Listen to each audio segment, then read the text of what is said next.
Tara guys, namili tayo ng mga pang baby, pang regalo sa mga bagong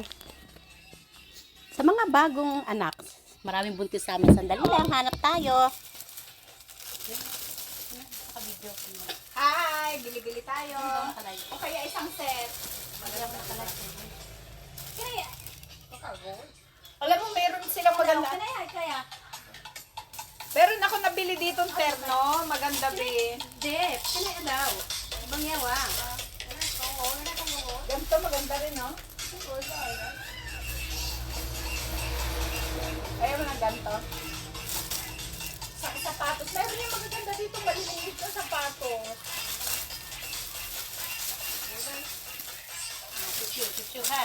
Meron yung magagandang sapatos dito. Pamimili tayo ng mga pamigay natin sa mga bagong buntis. Bagong buntis, sa mga anak na. Kinay bang yawa? Siyoy, kinay bang yawa daw? Ha? Bakay. Tatlo? Bakit mga anak? Bakit bang yawa dayo? Babalyugan kita eh. Tatlo mga anak eh. Yung color mo talaga. Wala sila kay lalaki kung babae. Basta dilaw ang gusto ko ibili. Hindi naman silang bibili ako. Wala na. Ito na lang. Oh. Wala Kinay na. okay ni Roya? Wala nang ganon.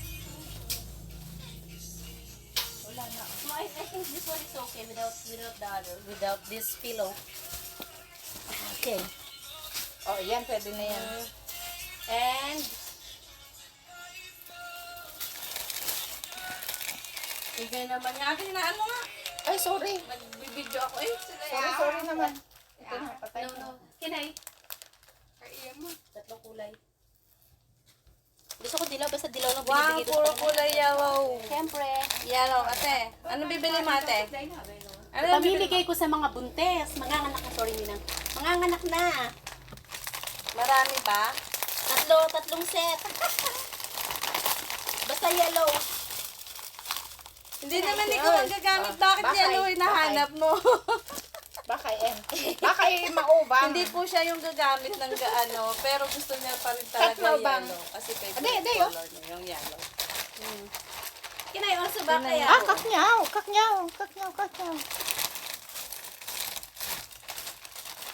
Basta ako magbibigay ng kulay dilaw Bangyo, kung day, ayaw oh. nila, bala sila sa buhay nila. Hindi Ikaw ate, hindi mawawala ka ang marunong. yellow. Ganyan. Ayun di ba, Kinay, kinay. Ako lang ng isa? Kulang na isang unan? Oo. Pero ito may una ng kasama ko, kaya okay lang. Hetroy? Init. Dito na tayo sa room. I-assort na natin guys yung napamili nating pambigay sa mga buntes na bagong mga anak. Aray ko, nakakapagod. I put it here. Yeah, ayan. Dito tayo. Ayan. Kasi sa sample room namin, ang dami ng buntes. Ayoko naman na maging unfair sa kanila.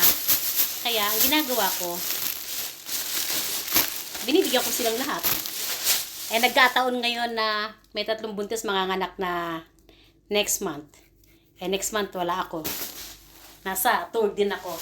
So, bigay ko na ng advance. Yan. Yan. Meron ako dito mga lagayan. Dito ko nilalagay. Para sa mga baby. So, yan. Kasi 3 muna yung mga anak. Ina-assort ko siya para pantay-pantay. Walang tamaan ng loob. So, it is here. One for this one. Baby pillow. Ang cute. Lahat binili ko yellow kasi yun ang paborito ko. Bahala sila kung ano ilabas nilang baby. Basta gusto ko yellow.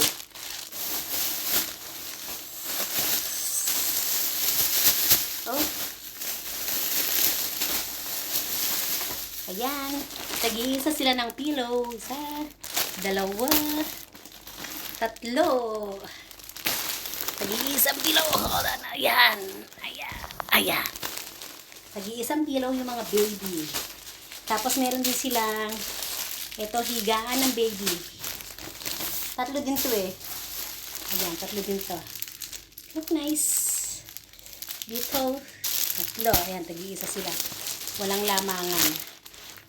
Tapos, meron din silang small pillow. I love you, baby. Ang ganda ng nakalagay na tatak. I love you, baby. Ayan, tag-iisa din sila. And, meron din silang lampin. Ayan, tag-iisa sila. Diba?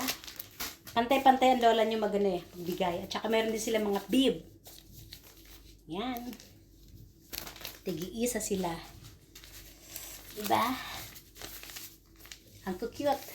So ngayon, ilalagay na natin sa lagayan. Para bukas, dadaling ko na sa office. Sure, ang saya-saya ng mga bata nila. Kasi dito sa Vietnam guys, alam niyo, pag nag-winter ng start ng November, December, ready na ang aking mga pangregalo sa mga anak. Ayan, 3 sila. Let's go, hatid na natin.